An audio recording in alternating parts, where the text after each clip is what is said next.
The 90-Day Fiancé alum debuted a jaw-dropping transformation after deciding to remove her gigantic breast implants on the July 30th episode of Aire's makeover series Botched Presents, Plastic Surgery Rewind, and she couldn't get enough of her new, more natural look. This reversal has been one of the most liberating and healing decisions I've ever made, Larissa exclusively told E! News. It feels like I reclaimed a part of myself that I had put aside for the sake of an image, for expectations that weren't truly mine. And it's safe to say the Brazilian-born reality star is feeling much lighter, both literally and figuratively, after downsizing from 1,500 cubic centimeters implants to 700 cubic centimeters implants. I can sleep more comfortably, wear clothes that actually express my personality instead of just fitting a certain look, Larissa added, and I can work out without pain or restriction. It's been amazing to reconnect with my body in such an honest way. She also shared how the advice she received on the show from celebrity plastic surgeon Dr. Terry Dubrow and body image expert Dr. Spirit forever changed how she views her self-worth. The rewind retreat gave me the space to reflect deeply, the 38-year-old reflected. I don't see myself the same way I used to. I'm stronger now. I'm more than a body or a brand. And, while I won't say I'd never get another procedure, I now ask myself why before I ask what.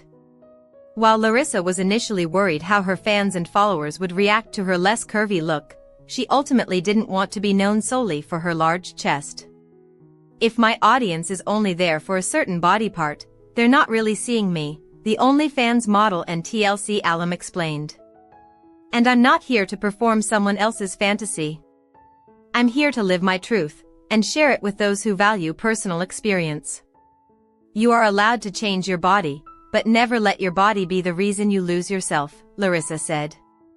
Enhancement is not the same as healing. Real confidence comes from alignment when how you look reflects how you feel inside. However, a 90-Day Fiancé, happily ever after? Star is devastated after finding out about her husband's shocking decision he made for their baby. Many 90-Day Fiancé couples go on to start families, with babies becoming a big part of their post-show lives. Pregnancy announcements, gender reveals, and births are often shared online. Babies often add major drama to 90-Day Fiancé storylines. Unexpected pregnancies, paternity doubts, and parenting disagreements create intense conflict. Some couples argue over where to raise the child or who gets custody. In 90-Day Fiancé, happily ever after? Season 9, major baby drama is predicted with Jasmine Pineda about to get pregnant with her friend Matt Bronny's child. Tigerlily Taylor is revealing how Adnan Abdelfattah's controlling nature affects their relationship, and how their baby is involved. Tigerlily recently took to Instagram to share a clip from the recent 90-Day Fiancé, happily ever after? Episode that showed her and Adnan arguing about why they couldn't name their son Aire, via 90-Day Fiancé_Alexa. Tigerlily wrote, "I was so gutted I couldn't name our baby Aire." She explained how all of her magical moments with Adnan were at the airport. When we first met, which was amazing. Tigerlily shared that Adnan vetoed it. She was insistent because she felt Aire also sounded so good with their last name. However, Tigerlily added, "But yes, now I get why," while adding an eggplant emoji. She asked fans to keep following her and Adnan's story on the 90-Day Fiancé spin-off. Names and their meanings hold a lot of importance in Tigerlily's home. Tigerlily's name used to be Mariko Lee Taylor. She claimed the name was given to her by a family member who betrayed her loved ones. She also discovered that her name had a negative meaning in Spanish, as a form of Mariko is considered derogatory slang for a homosexual man in the language. However, Tigerlily did not choose her own name. Her sons picked it for her from Peter Pan since it's their favorite movie. Her new name is inspired by Princess Tigerlily from the fairy tale series. Tigerlily believes that one should have the freedom to pick their own name. Meanwhile, she also thought she had the freedom to name her son until Adnan intervened. Tigerlily also chose not to reveal her kids' faces on camera. She's managed to keep her sons Finn and Rue away from the show and social media to respect their privacy and for their safety. She tried doing that with Zayn, too, but Adnan was the one who violated her rules and shared a video of their baby on social media. It felt like Adnan was going to do everything on his terms when their son was concerned. Adnan has also decided to raise their son the Muslim way because of his faith and beliefs. He wishes for Tigerlily to convert to his faith, as well as he wants his son's mother to be Muslim. Tigerlily has agreed to Zayn following Islam, but she is uncomfortable with converting herself. Still, given the way Adnan controls her and manipulates her on 90 Day Fiancé, happily ever after, the day she accepts his faith isn't away. However, 90 Day Fiancé fans who frequent CinemaBlend likely won't be surprised that I don't think Gino Palazzolo and Jasmine Pineda were the blueprint for a successful relationship in this franchise. While it seemed like the couple was going to press on with their open marriage plans when Happily Ever After's new season kicked off, things took a big twist when Gino informed Jasmine he wanted a divorce. Now, after seeing how he's relayed his awkward situation with his new girlfriend Natalie, I can't help but feel like they're the much better coupling. Natalie and Gino's Las Vegas felt like it could have only been a one-time thing, but as we saw in the latest episode, both appear serious about keeping their relationship going. They had a conversation about where things currently stand and how they intend to move forward, and I'm loving what was said. I think the first green flag from the duo's conversation is that Natalie is only invested in Gino and Jasmine's drama in the sense that she wants to ensure they're no longer together before she pursues a relationship with him. I don't think it's because she's scared of Jasmine, or afraid she'll get a shoe thrown at her like Rob Warren did. Natalie seemingly just doesn't want to get in the middle of any highfalutin drama with Gino and Jasmine, and while I think that's a tall order from anyone who agreed to be on a TLC reality series, I commend her for abstaining from moving forward with Gino until Jasmine is clear that the divorce is happening.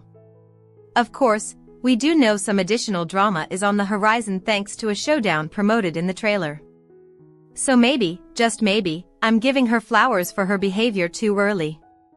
We've known for a while that Gino and Jasmine were one of the many 90-day couples who split after marriage, but those who have followed this show since the cast members' arrival are likely aware that fans started predicting their breakup from the start. Granted, I'm not sure anyone successfully clocked she'd get pregnant with another man's child in the process of an open marriage, but they never proved to everyone they had the foundation needed for a lasting relationship.